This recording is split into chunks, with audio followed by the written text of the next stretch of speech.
এখন তারেক রহমানের পা চাটে। এটা ইলিয়াসরে দেওয়া হবে না, এটা আপনারে দেওয়া হবে। এই ইলিয়াসের পেটের মধ্যে হারাম ঢোকানো বহুত কঠিন জিনিস। সো ওইটা আপনাদের দেওয়া হবে। আপনারা হাসি খুশি তারপরে এখন খুব মজায় থাকবেন। মজা এটা আপনারা জন্ম নিয়েছেন অসৎ পয়সা, হারাম টাকা, মানুষের কুকুরের মতো লাথি উষ্টা খায় তারপরে তার পায়ে চাপা ধরে বসে থাকার জন্য। আমাদের এই জন্য জন্ম হয় না। আল্লাহ যেন ওই রাস্তায় জীবনে কোনোদিন না নেয়। জীবনের সবচাইতে খুব খারাপ পরিস্থিতির ভেতরে দাঁড়ায়ও নিজের আদর্শ যেটা ওইটা ধরে রাখবো। এইটা সারা জীবন করব। আজকে করছি, পরেও করব। জামাত ইসলাম আজকে হেরে গিয়েছে না, হারানো হয়েছে তাদেরকে। এই জামাত ইসলামের খুব খারাপ ভয়ঙ্কর পরিস্থিতিতেও ছিলাম, সামনেও থাকবো যতক্ষণ পর্যন্ত দেখবো যে না এই লোকগুলি সৎ। আমার যদি আপনি এখন ইন্ডিয়ার বিষয়টা না আনতেন, আমি বিএনপির সাথে জামাতের বিষয়টা এইভাবে করতাম না। কিন্তু যেহেতু আমি নিজের চোখে দেখছি এই দেশের, এই ভারতের হাতে আমার শত্রু, ভাই পৃথিবীতে আমার কোনো শত্রু নাই। আমার শত্রু একটাই, সেটা হচ্ছে ভারত। এই ভারতের বিরুদ্ধে যারা, ভারত যাদেরকে অপছন্দ করে, আমি তাদের দলে। সো তারা স্পষ্ট অবস্থান নিয়েছে।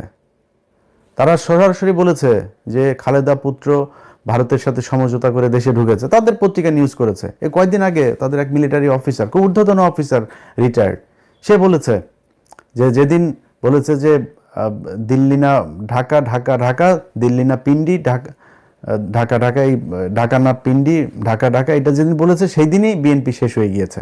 সেদিনই বিএনপি ভারতের পক্ষে চলে এসেছে। ভারতের সাথেও তাইলে নিশ্চয়ই কিছু একটা হয়েছে, আমরা তো সেটা এখনো জানি না। সেই ঘটনা কি কি হইলো, আসলেই কি।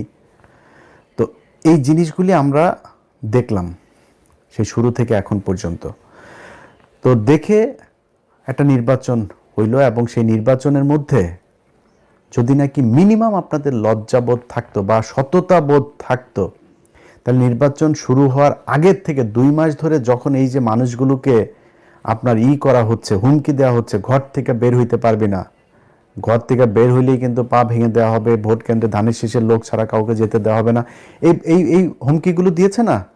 এই হুমকি দেওয়ার পরে বিএনপি থেকে কোনো ব্যবস্থা নেওয়া হয়েছে? তারেক রহমান দেশে যাওয়ার পরেও কোনো ব্যবস্থা নেওয়া হয়েছে? কিছুই করা হয় নাই। তাহলে ঘটনাটা কি দাঁড়াইলো?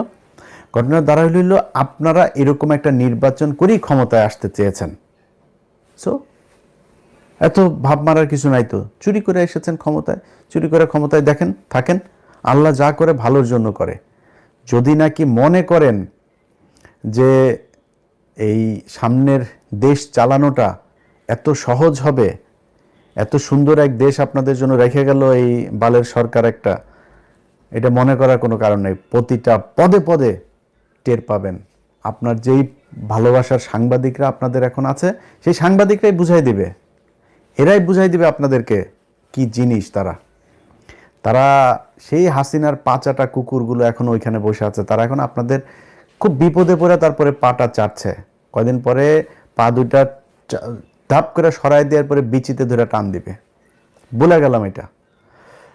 তো এই হচ্ছে নির্বাচনের সার্বিক অবস্থা। আপনাদের যদি আমি চ্যানেল 24-এর ইয়েটা দেখাই, আপনারা দেখেছেন গণমাধ্যমের আজকের ভূমিকা। তারা প্রথম অবস্থায়, আমি সব শেষ ইয়েটা যখন করলাম, লাইভটা যখন করলাম, ধরেন তখন বাজে কয়টা, বাংলাদেশ সময় দুপুর 12টা বাজে। ওই সময়টাতে দেখেন তারা কি করলো, নিউজ করছে শুধু বিএনপির, শুধু বিএনপির বিএনপির বিএনপি। আরে আমার তো মানে মূল ছিল যে খবরটা জানা, যে চুয়াডাঙ্গার অবস্থাটা কি, যে চুয়াডাঙ্গায় কতজন এই শরীফের বিরুদ্ধে যে দাঁড়িয়েছে মাসুদ পারভেজ রাসেল, তার কি অবস্থা। ওনার আবার ওইখানে আমার কিছু সম্পৃক্ততা আছে, যে কারণে আমার এটা নিয়ে খুব আগ্রহ ছিল। রাত 12টার ভেতরে উনি রেজাল্ট পেয়েছেন। মানে এই রেজাল্ট পাওয়ার পরে সেই মাসুদ পারভেজ রাসেলের নিউজ হয়েছে হলো চ্যানেল 24-এ এখন থেকে 2 ঘন্টা আগে। তারপরে ওইখানে ছাড়াও গত 3 ঘন্টার মধ্যে আপনি যদি নাকি রেজাল্টগুলো দেখেন এখন বেশিরভাগ জামাত যাচ্ছে। দেখেন রাজশাহী 4 আসনে